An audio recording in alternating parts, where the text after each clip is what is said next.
Kalau di dalam manajemen terdapat perumusan strategi. Nah, apa sih perumusan strategi yang dibutuhkan dalam manajemen?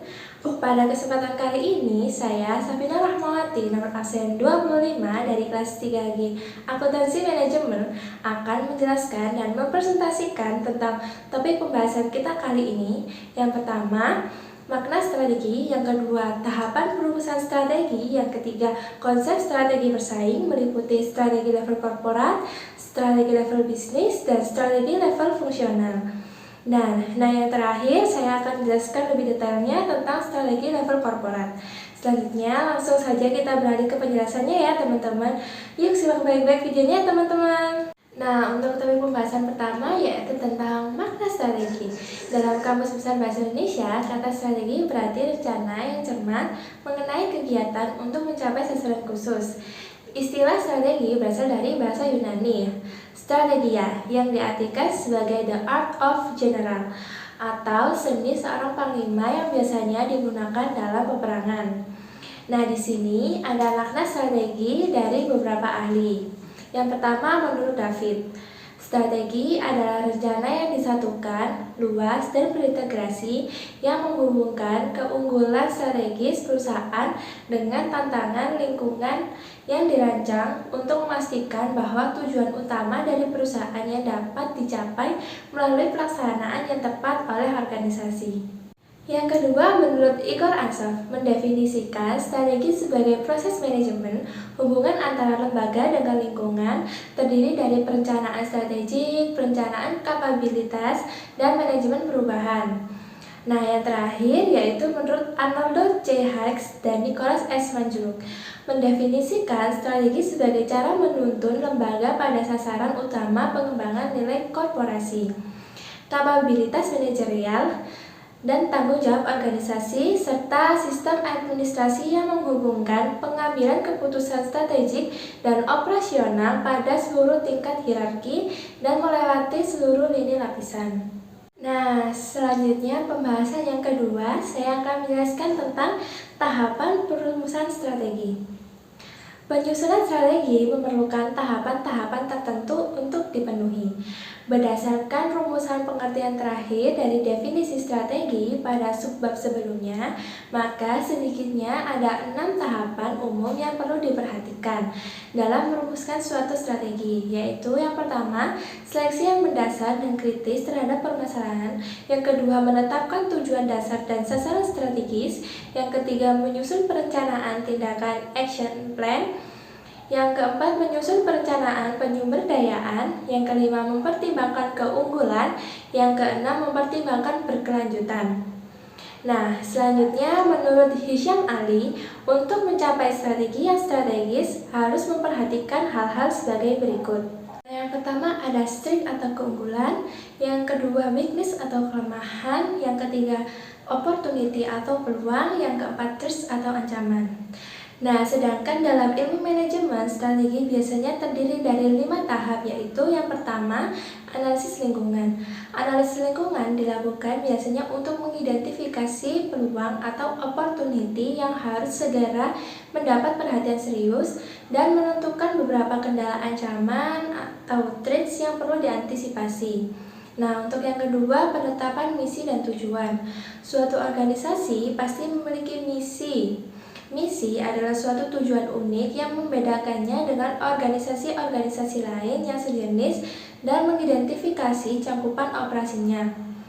Dengan adanya suatu misi, maka organisasi akan dapat memanfaatkan seluruh potensi yang ada untuk mencapai tujuan akhir secara efektif dan efisien. Tujuan adalah dasar utama untuk menggariskan kebijakan yang ditempuh dan arah tindakan untuk mencapai tujuan organisasi. Atau dengan kata lain, tujuan adalah sesuatu yang harus dicapai. Dengan demikian, setiap organisasi perlu merumuskan misi maupun tujuan secara jelas. Yang ketiga, perumusan strategi. Suatu strategi merupakan sejumlah tindakan yang terkoordinasi yang diambil untuk mendayagunakan kompetensi inti serta memperoleh keunggulan bersaing.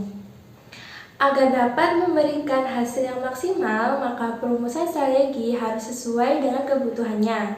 Formulasi strategi yang keliru dapat memberikan dampak yang kurang baik kepada organisasi. Penerapan atau implementasi.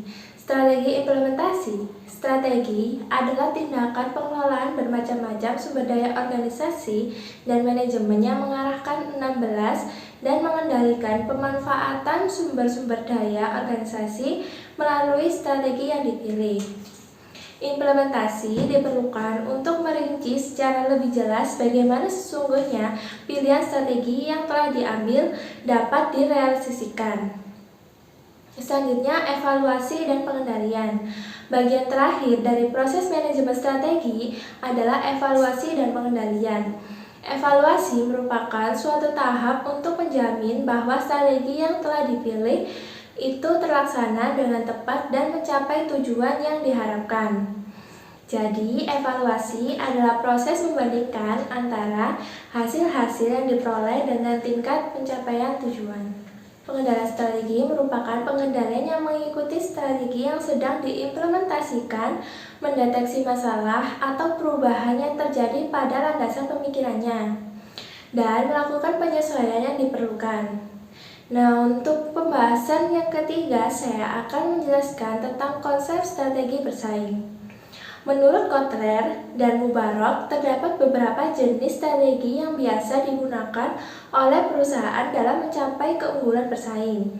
Antara lain yaitu yang pertama, strategi korporat, yang kedua, strategi tingkat bisnis, dan yang ketiga, strategi fungsional. Nah, untuk strategi korporat adalah perencanaan jangka panjang secara menyeluruh mengenai bisnis apa yang hendak dimasuki oleh perusahaan yang mempunyai beragam bisnis dan apa yang diinginkan dalam bisnis tersebut sebagai bagian dari korporat, serta bagaimana cara perusahaan menciptakan nilai konfigurasi dan koordinasi dari aktivitas multibisnis pada multipasarnya. Strategi korporat membuat bidang yang luas dengan keputusan-keputusan pendanaan untuk selalu portofolio dari unit-unit bisnisnya. Dengan strategi korporat ini, organisasi perusahaan akan lebih dapat menentukan arah untuk jenis-jenis pesaing mana yang akan siap dihadapi oleh divisi bisnis dan sumber-sumber daya yang tersedia untuk menghadapi persaingan dengan lawan-lawan tersebut. Selanjutnya yaitu strategi tingkat bisnis. Strategi tingkat bisnis yaitu strategi yang dirumuskan dan dijalankan untuk mencapai tujuan bisnis yang diharapkan oleh suatu perusahaan. Tujuan bisnis perusahaan pada umumnya adalah untuk dapat berperan secara domain dalam posisi persaingan perusahaan di pasar. Strategi tingkat bisnis merupakan keputusan untuk mengarahkan agar bisnis perusahaan dapat dipertahankan dan ditingkatkan posisi bersaingnya. Upaya ini dilakukan dengan terus melaksanakan perbaikan efisiensi dan mengembangkan teknologi yang digunakan dalam operasi agar dapat mencapai biaya rendah dan harga murah. Nah, yang terakhir yaitu strategi fungsional dalam bidang pemasaran.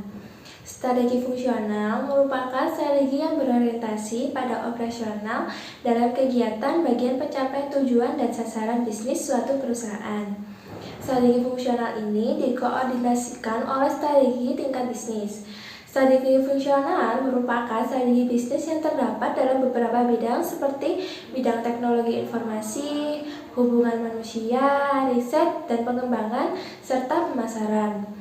Fokus utama strategi fungsional pemasaran yaitu untuk mengalokasikan secara efektif dan mengkoordinasikan sumber-sumber daya pemasaran dan kegiatan-kegiatan yang diarahkan untuk pencapaian tujuan dan sasaran perusahaan dalam suatu produk pasar tertentu. Nah, selanjutnya untuk pembahasan yang keempat, saya akan menjelaskan tentang strategi level korporat. Strategi korporat merupakan strategi yang direncanakan serta dieksekusi pada tingkat korporat atau perusahaan. Strategi korporat ini menentukan segala bisnis yang sedang dijalankan oleh perusahaan dan yang ditargetnya perusahaan dari bisnis-bisnis tersebut. Strategi korporat dibuat berdasarkan pada visi dan misi perusahaan. Strategi korporat juga disebut strategi tingkat korporat atau strategi tingkat perusahaan. Tergantung situasi dan keputusan dari manajemen perusahaan, suatu perusahaan dapat mengambil strategi untuk menumbuhkan, mempertahankan, ataupun memperbarui perusahaan dan bisnisnya. Selanjutnya terdapat 3 jenis strategi korporat. Yang pertama yaitu strategi pertumbuhan atau growth strategy. Yang kedua strategi stabilitas atau stability strategy. Yang terakhir yang ketiga strategi pembaruan atau renewal strategy. Nah, untuk strategi pertumbuhan atau growth strategy adalah strategi di mana perusahaan melebarkan sayap dan meningkatkan jumlah pasar yang dijadikan target ataupun menambah jumlah produk baik melalui bisnis yang sudah ada maupun dengan membuat bisnis baru. Penggunaan growth strategy ini dapat meningkatkan pendapatan, jumlah karyawan, dan market share. Suatu perusahaan dapat menggunakan growth strategy dengan 4 cara, yaitu yang pertama konsentrasi, yang kedua integrasi vertikal, yang ketiga integrasi horizontal, dan yang terakhir yaitu diversifikasi.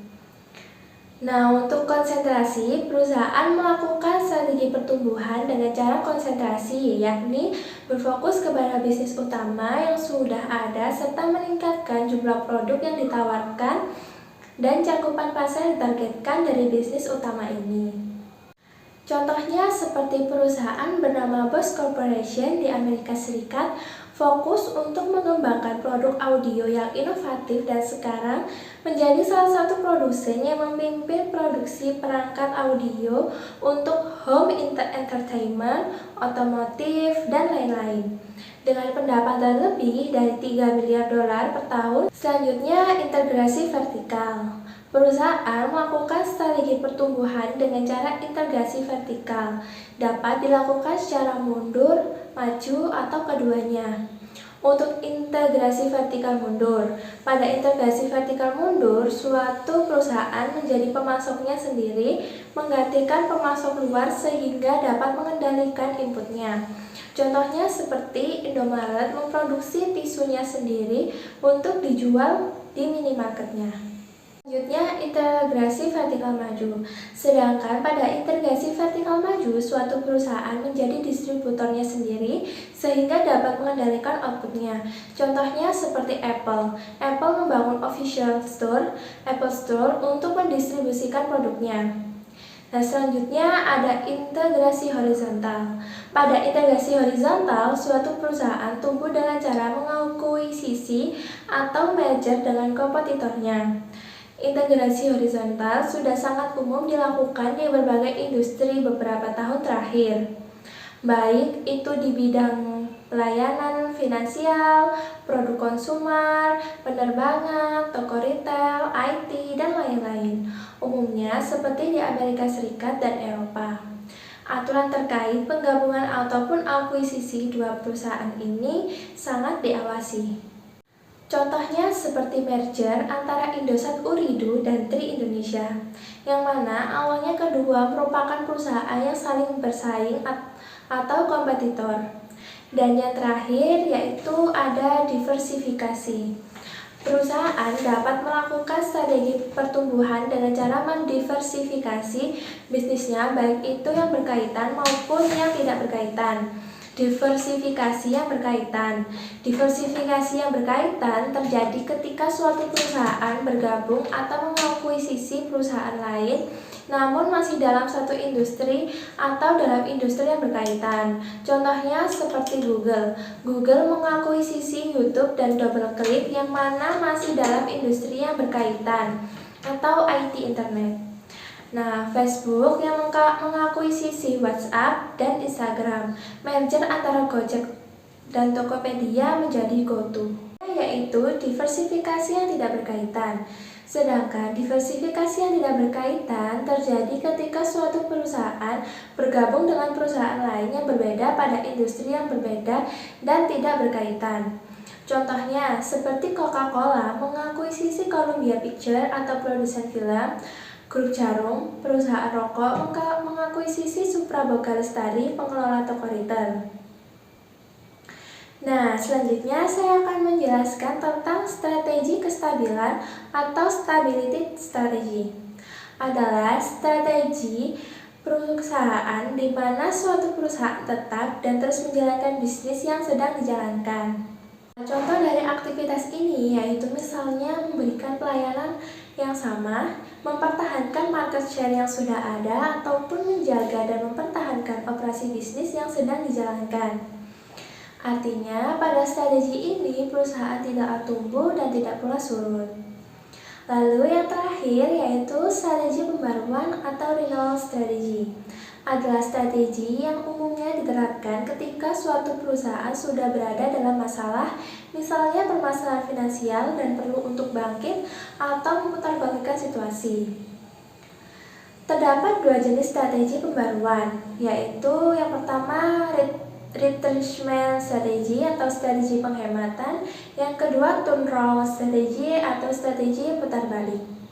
Strategi penghematan adalah strategi pembaruan jangka pendek yang umumnya dilakukan untuk mengatasi masalah yang relatif kecil. Strategi ini membantu perusahaan untuk menstabilkan operasi, merevitalisasi sumber daya dan kapabilitas perusahaan, serta bersikap untuk bersaing kembali. Contohnya, seperti Biogen pernah mengurangi tenaga kerjanya sebanyak 11% untuk memangkas biaya. Dari pemangkasan biaya tersebut, Biogen meningkatkan anggaran riset dan pengembangan untuk obat-obat multisklerosis yang memiliki profitabilitas tinggi. Selanjutnya yaitu strategi putar balik. Adalah strategi pembaruan yang diambil ketika perusahaan mengalami masalah yang relatif lebih serius. Strategi ini merupakan versi drastis atau ekstrim dari strategi penghematan. Pada strategi putar balik juga dilakukan penghematan biaya dan restrukturasi, namun dengan aksi yang lebih dalam dan drastis. Contohnya seperti CIT Group atau perusahaan finansial yang mengalami penurunan profit melakukan pemangkasan biaya hingga 125 juta dolar dan menjual unit bisnis keuangan pesawatnya agar dapat fokus dengan lebih efektif pada bisnis peminjaman komersial. Nah, sekian penjelasan dari saya tentang perumusan strategi. Semoga bisa bermanfaat ya teman-teman. Terima kasih. Wassalamualaikum warahmatullahi wabarakatuh. Bye-bye.